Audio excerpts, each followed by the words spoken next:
Alright, hell yeah. So we pumped up our boat, and what we have is it's highly rockered. It even looks like it's...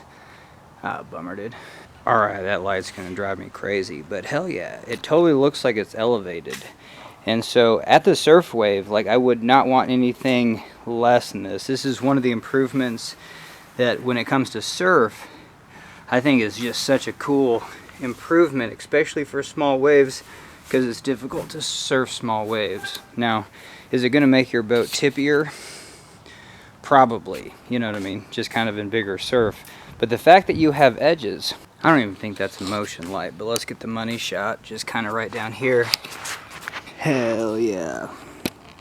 Alright, so that floor is significantly lower. Hell yeah. Okay, let's zoom out. That's it, that's our zoom out. I'm gonna go kind of push on the floor. Alright, hell yeah, let's do this. Okay, so when I'm on this tube, this is how much rocker it has, so follow that light.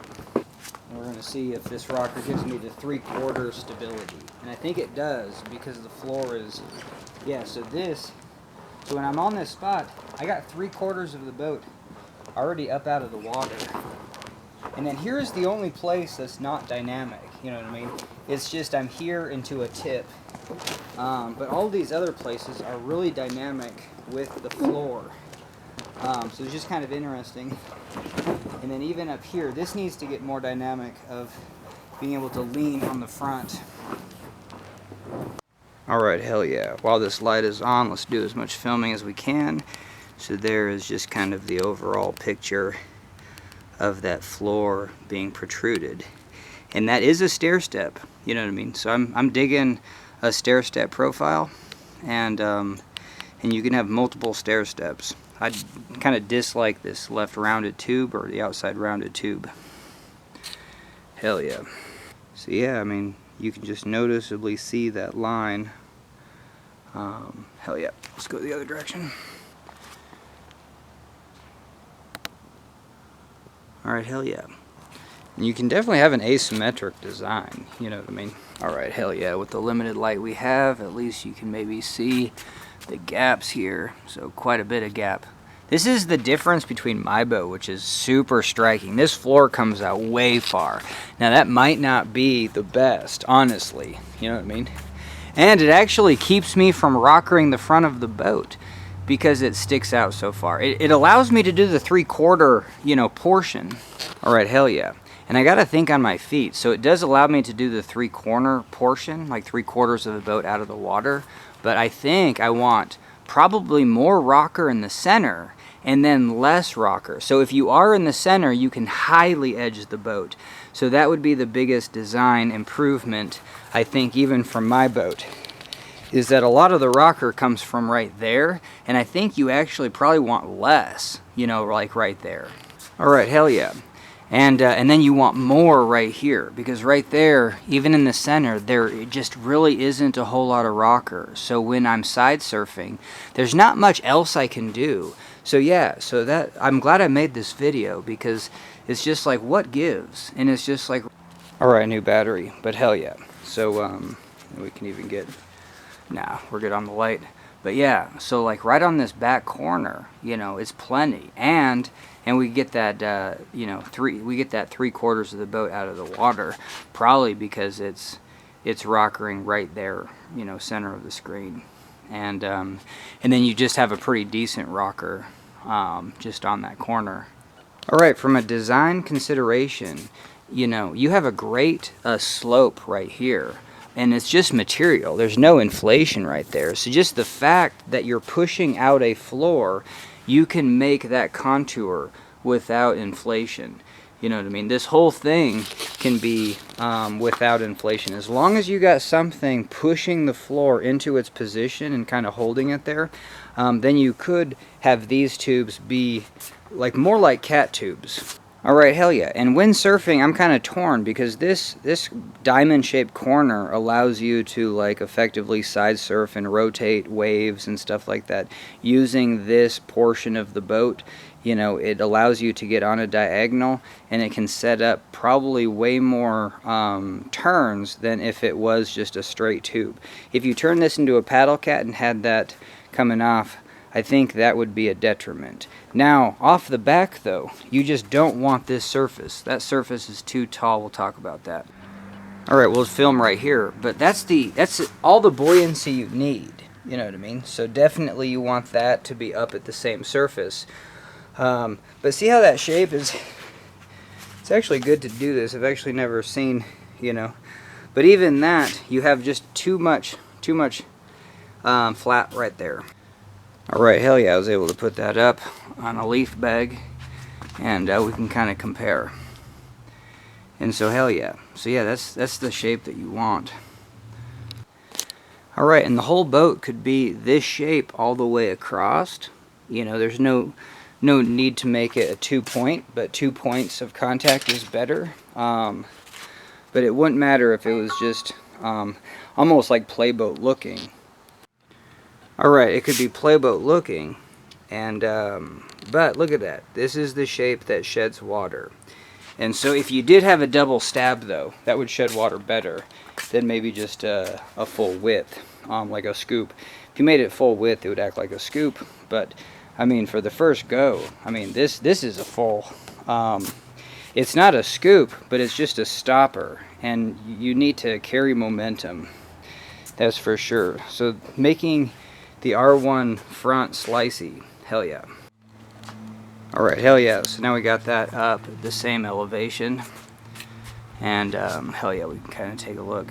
So even my boat has more of a drop, but it doesn't, because this needs to be continuously smooth, and it's not. And that drop is noticeably sharp, you know what I mean? And that's the pivot point that I dislike on this boat. That's what kind of throws me off when actually running into holes, especially with this stopper. So that could be for sure smoothed over and just brought back. You know, I definitely want a stair step in this whole thing so I could rocker the front of the boat, but more of a continuous rocker. See how this tube is probably just too flat, so this tube can start tapering way earlier. Just have more rocker into this tube all around. Having this flat, you know, fairly flat, that's probably reasonable. It just needs to be, the floor needs to be protruded farther, you know, in the middle, just so when you do roll onto a flat tube, you can get the tracking and then also get that other side out of the water. Okay, hell yeah. So let's take a look at this profile. All right, and the biggest thing to notice is what's missing. You know what I mean? Like all of that boat and that whole nose is gone. And so I think that's what you want. And so there you can effectively shorten up the boat as well, because on the back, you know, let's say this kayak's 8.5 feet. You know, you can get rid of 1.5 feet front and back easily. You know, even a full foot off a 10-foot boat, so you can make an 8-foot boat. Hell yeah. All right, let's take a look at this back. Oh, this back is for sure noticeable as well. But no, I'm all right with the back actually being a little bit flatter. I think, yeah, it's gonna tip, but just because I'm able to get onto a 3/4 edge, you know, too easily anyway, that I can get 3/4 of the boat out of the water just being on that edge. And so I don't think, you know, I need the back rockered anymore. But I can shorten this up. Like I could take material out of the center just a little bit, because all the dynamics are perfect. I just want those dynamics to be a little bit sooner, and then when I go to the back of the boat, I could put a low, let's try to get this a little flatter.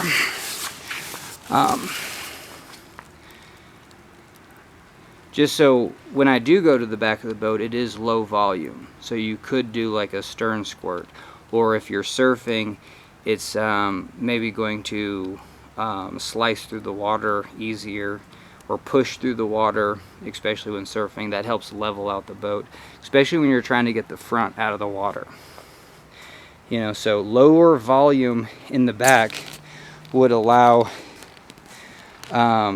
you know, moving your position just back to the thwart. You don't have to get into the back compartment, you know, because I was just so inspired by the folks that are, you know, surfing from the back compartment.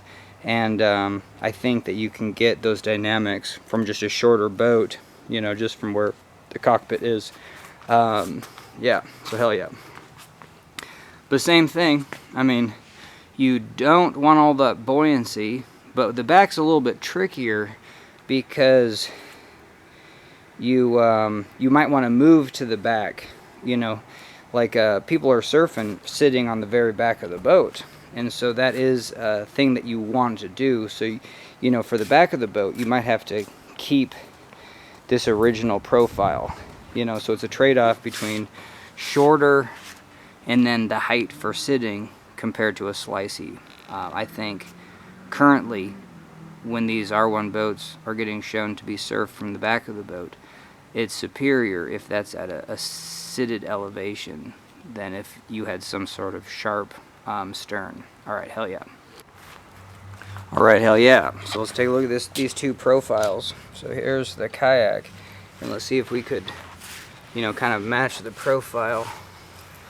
Because it's kind of interesting, is like footprint wise, those touch the water. Nah, I mean, here, let me slide that forward.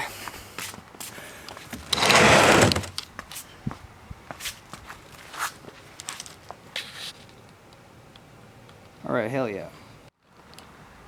Alright, most notable is how cantilevered the bow of a R1 rockered boat is, because, you know, my bow sticks way out there, but that's still going to run into waves, and so you still want it to be either stabbing or riding up. But there's so many waves that, yeah, that bow will just plow into, especially the side tube.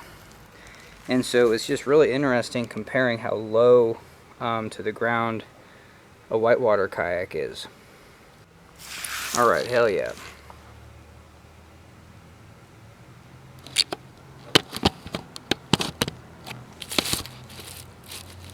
Yeah, I might try to raise this up just a little bit.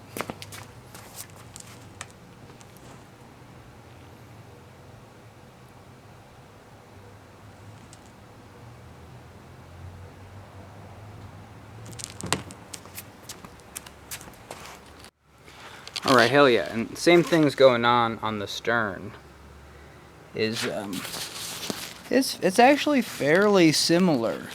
You know, the tallness of the raft is an optical illusion.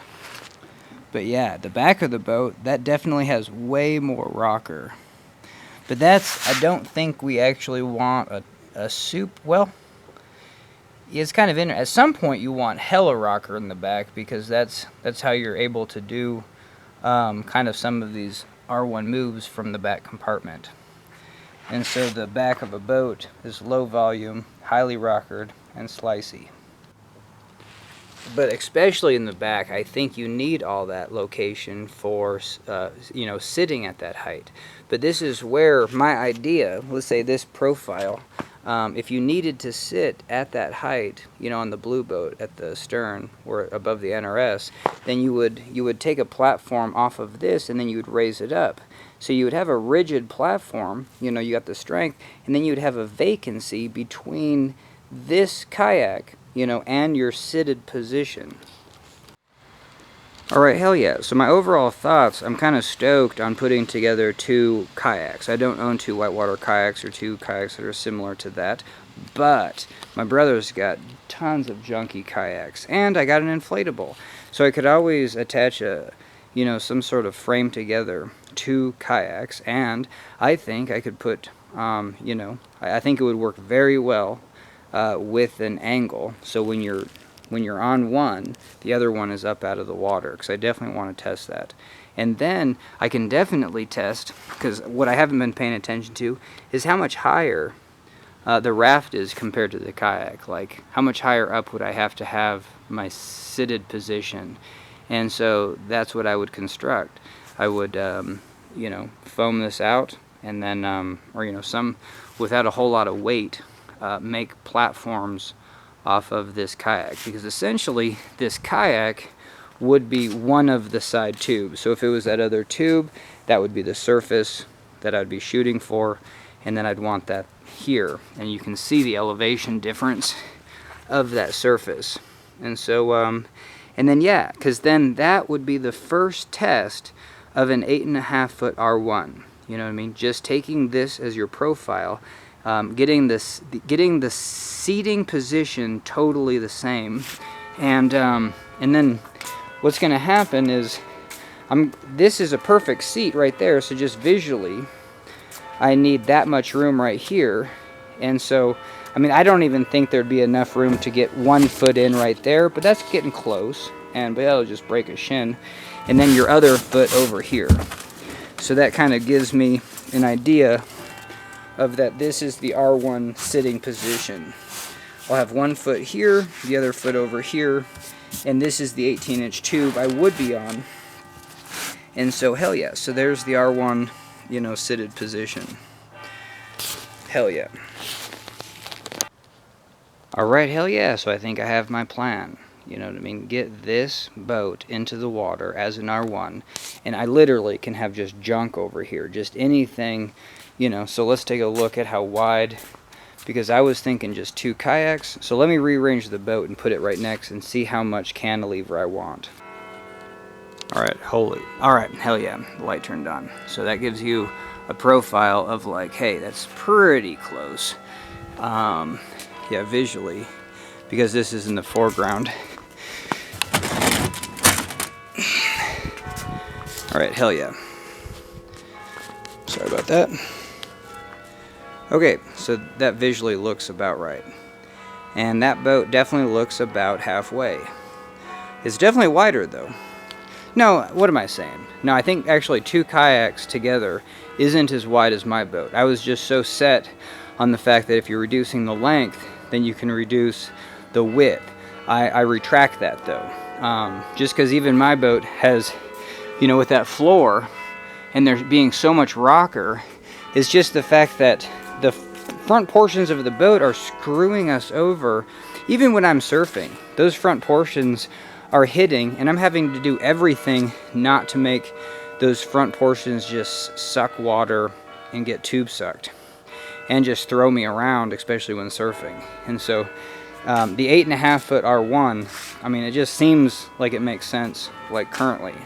And it's just so fascinating that you could have an R1. So all we're doing is taking that boat and then elevating the platform, and then we're just not caring about the voids. And we're trying to use the voids, you know. If I come off this and the back with a high platform, you can have a triangle void in there. And then let's take a look at, you know, if there's even a possibility of having a gap. But yeah, you could have, because I'm thinking you want at least a 6-inch gap between the 2 surfaces for a full, like, rapidly draining. You want a rapidly draining cockpit, but there's no other portion of this boat that would have capture water besides the cockpit. Like, the whole boat would be these surfaces. And then the elevated platform, sure, it would drain into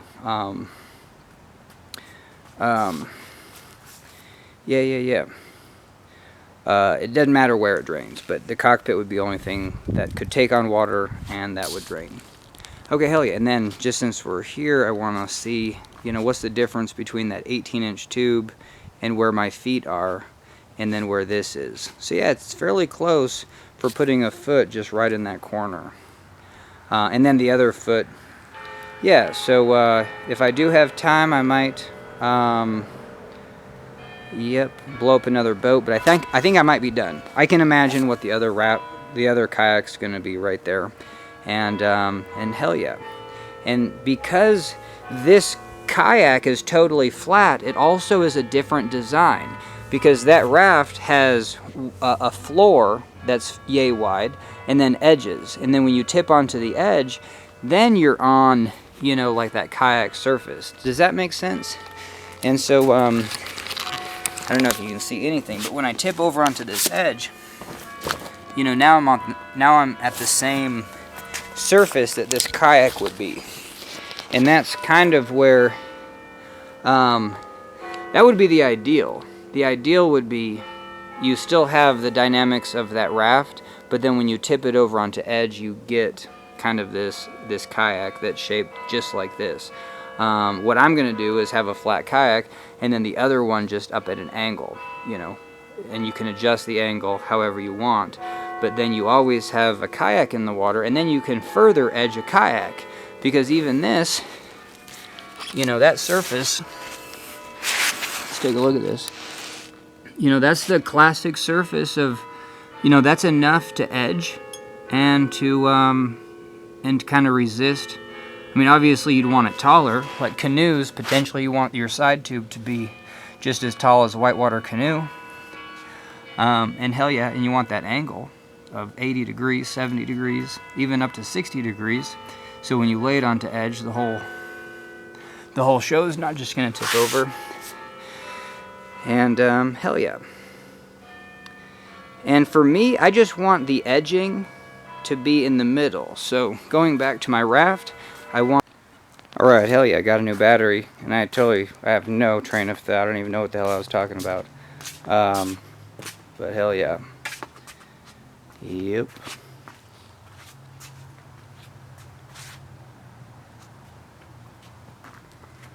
Yeah, I'm not getting that back.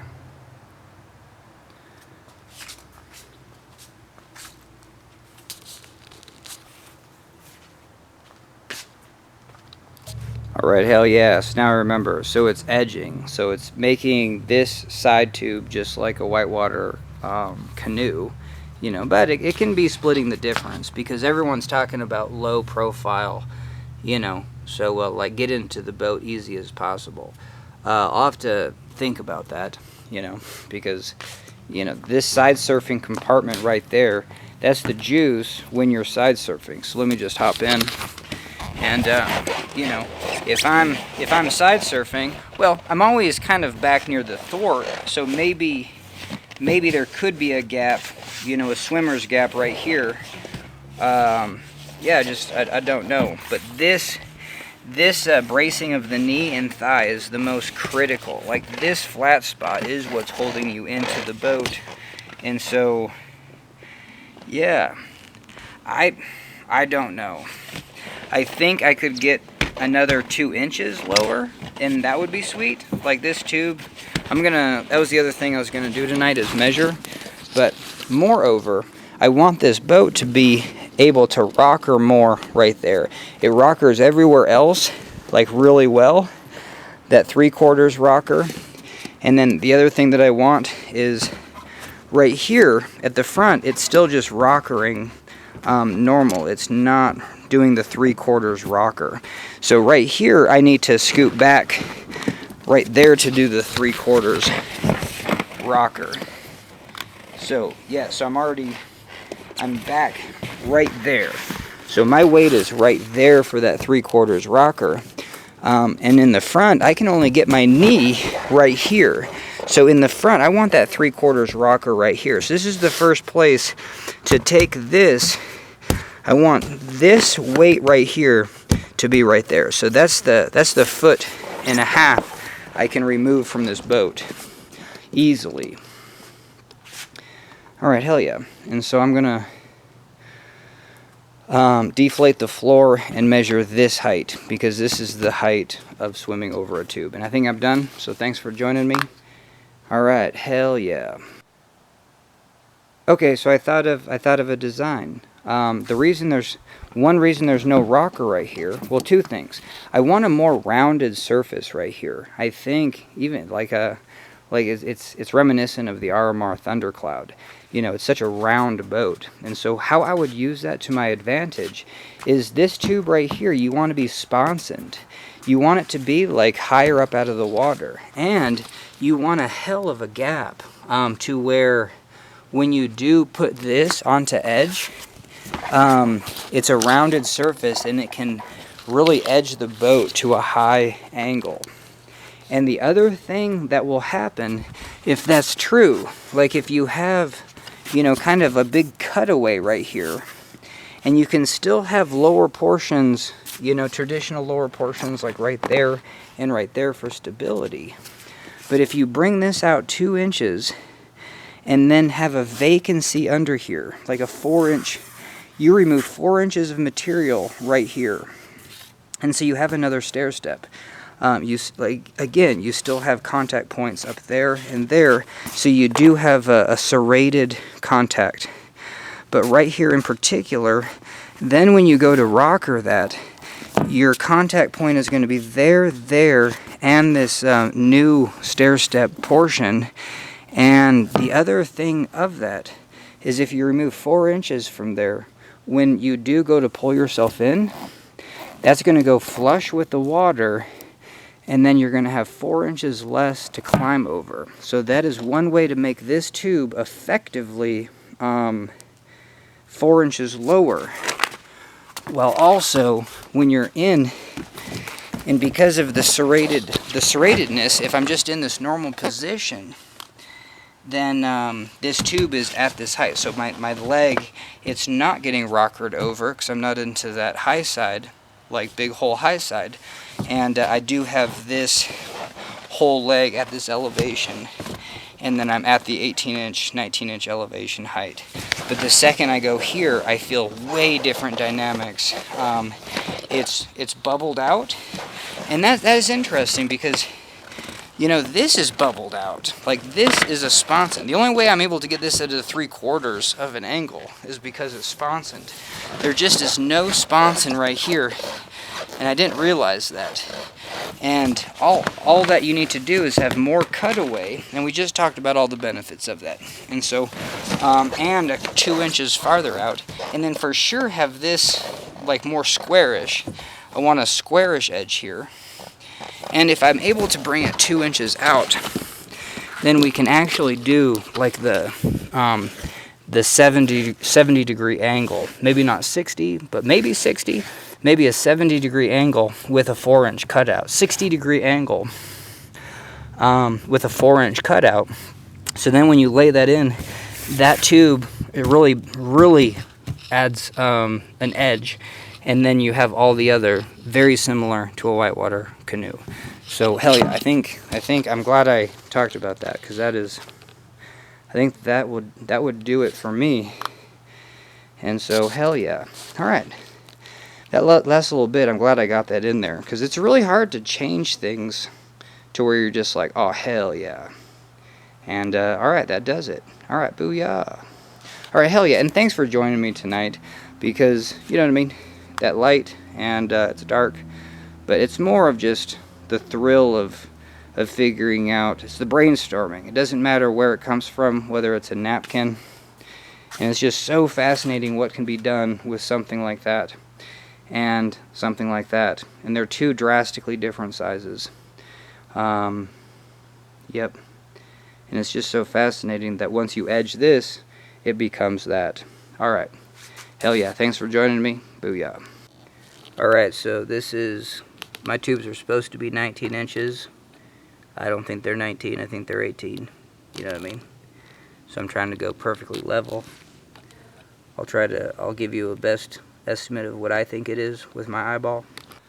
Alright, hell yeah, it's 18, and it's high enough. Like, I think it's crazy with the RMR Thundercloud going to 20. I think that's the opposite direction, especially, I mean, you want diminished in the middle. Like, no one thinks of that. I mean, you want diminished everywhere. I mean, the only place that you actually want to be fully established is your sitting cockpit, and you can always foam that out higher. You know, you can always take a 70, you can take a Saturn.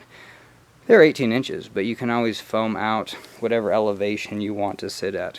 Alright, so, hell yeah. So currently my boat is 18, and it's still a chore. Like, I'm not in class 5 falling out and being like, ooh, I got this. It's always just like, oh, fuck. Alright, so hell yeah. So I think shooting for even 2 inches, I think you need to have at least 2 to 4 inches of improvement to really make that a worthwhile cockpit. Alright, hell yeah.